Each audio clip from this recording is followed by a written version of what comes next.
आपका स्वागत है हमारे चैनल ज्ञान सागर में।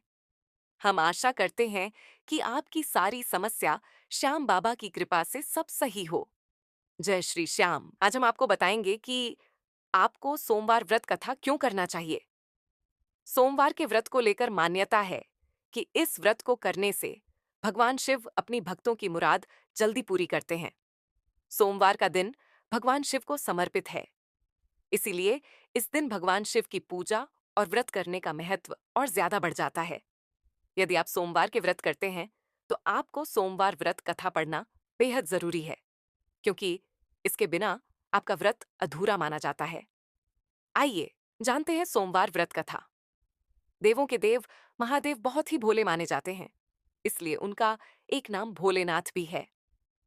पौराणिक मान्यता अनुसार भगवान शंकर को प्रसन्न करने के लिए किसी भी तरह के खास विशेष पूजन की आवश्यकता नहीं होती, क्योंकि कहा जाता है कि वह तो भोले हैं और भक्त की मन से की गई क्षणिक मात्र की भक्ति से ही वह प्रसन्न हो जाते हैं। अगर आप भी शिव की भक्ति और कृपा पाने के लिए सावन के सोमवार का व्रत करते हैं तो इस कथा से भोलेनाथ को प्रसन्न कर सकते हैं। कथा शुरू करते हैं। एक बार किसी एक नगर में एक साहूकार था।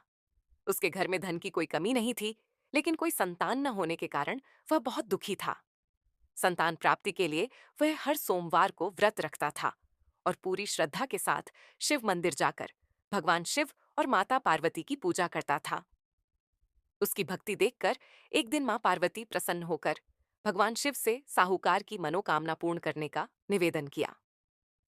पार्वती जी के आग्रह पर भगवान शिव ने कहा कि हे पार्वती, इस संसार में हर प्राणी को उसके कर्मों का फल मिलता है और जिसके भाग्य में जो हो उसे भोगना ही पडिड्डी ऐचता है। लेकिन पार्वती जी ने साहूकार की भक्ति देखकर उसकी मनोकामना पूर्ण करने की इच्छा व्यक्त की। माता पार्वती के आग्रह पर शिवजी ने साहूकार को पुत्र प्राप्ति का वरदान तो दिया, लेकिन उन्होंने बताया कि यह बालक 12 वर्ष तक ही जीवित रहेगा। माता पार्वती और भगवान शिव की बातचीत को साहूकार सुन रहा था, इसीलिए उसे ना तो इस बात की खुशी थी और ना ही दुख। वह पहले की भांति शिवजी की पूजा करता रहा। कुछ समय के बाद साहूकार की पत्नी ने एक पुत्र को जन्म दिया। जब वह बालक 11 वर्ष का हुआ तो उसे पढ़ने के लिए काशी भेज दिया गया। साहूकार ने पुत्र के मामा को बुलाकर उसे बहुत सारा धन देते हुए कहा कि तुम इस बालक को काशी विद्या प्राप्ति के लिए ले जाओ। तुम लोग रास्ते में यज्ञ कराते जाना और ब्राह्मणों को भोजन दक्षिणा देते हुए जाना। दोनों मामा भांजे इसी तरह यज्ञ कराते और ब्राह्मणों को दान दक्षिणा देते काशी नगरी निकल पड़े। इस दौरान रात में एक नगर पड्डी था, जहां नगर के राजा की कन्या का विवाह था। लेकिन जिस राजकुमार से उसका विवाह होने वाला था वह एक आंख से काना था।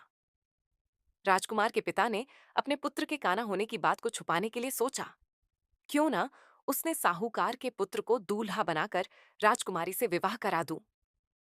विवाह के बाद इसको धन देकर विदा कर दूंगा और राजकुमारी को अपने नगर ले जाऊंगा।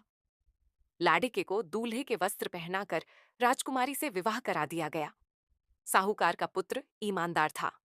उसे यह बात सही नहीं लगी, इसलिए उसने अवसर पाकर राजकुमारी के दुपट्टे पर लिखा कि तुम्हारा विवाह तो मेरे साथ हुआ है, लेकिन जिस राजकुमार के संग तुम्हें भेजा जाएगा वह एक आंख से काना है। मैं तो काशी पढ़ने जा रहा हूं। जब राजकुमारी ने चुन्नी पर लिखी बातें पढ़ी तो उसने अपने माता पिता को यह बात बताई। राजा ने अपनी पुत्री को विदा नहीं किया, फिर बारात वापस चली गई। दूसरी ओर साहूकार का लड्डचका और उसका मामा काशी पहुंचे और वहां जाकर उन्होंने यज्ञ किया। जिस दिन लड्डचका 12 साल का हुआ उस दिन भी यज्ञ का आयोजन था। लड्डचके ने अपने मामा से कहा कि मेरी तबीयत कुछ ठीक नहीं है। मामा ने कहा कि तुम अंदर जाकर आराम कर लो। शिवजी के वरदानुसार कुछ ही देर में उस बालक के प्राण निकल गए। मृत भांजे को देख उसके मामा ने विलाप करना शुरू किया। संयोगवश उसी समय शिवजी और माता पार्वती उधर से जा रहे थे। पार्वती माता ने भोलेनाथ से कहा, स्वामी, मुझे इसके रोने के स्वर सहन नहीं हो रहा। आप इस व्यक्ति के कष्ट को अवश्य दूर करें। जब शिवजी मृत बालक के समीप गए तो वह बोले कि यह उसी साहूकार का पुत्र है जिसे मैंने 12 वर्ष की आयु का वरदान दिया था। अब इसकी आयु पूरी हो चुकी है, लेकिन मातृभाव से विभोर माता पार्वती ने कहा कि हे महादेव, आप इस बालक को और आयु देने की कृपा करें, अन्यथा इसके वियोग में इसके माता पिता भी तड्डे चप कर मर जाएंगे। माता पार्वती के पुण्य आग्रह पर भगवान शिव ने उस लड्डियचके को जीवित होने का वरदान दिया। शिवजी की कृपा से वह लड्डियचका जीवित हो गया। शिक्षा पूरी करके लड़का मामा के साथ अपने नगर की ओर वापस चल दिया। दोनों चलते हुए उसी नगर में पहुंचे जहां उसका विवाह हुआ था। उस नगर में भी उन्होंने यज्ञ का आयोजन किया। उस लड्डियचके के ससुर ने उसे पहचान लिया और महल में ले जाकर उसकी खातिरदारी की और अपनी पुत्री को विदा किया। इधर साहूकार और उसकी पत्नी भूखे प्यासे रहकर बेटे की प्रतीक्षा कर रहे थे। उन्होंने प्रण कर रखा था कि यदि उन्हें अपने बेटे की मृत्यु का समाचार मिला तो वह भी प्राण त्याग देंगे, परंतु अपने बेटे के जीवित होने का समाचार पाकर वह बेहद प्रसन्न हुए।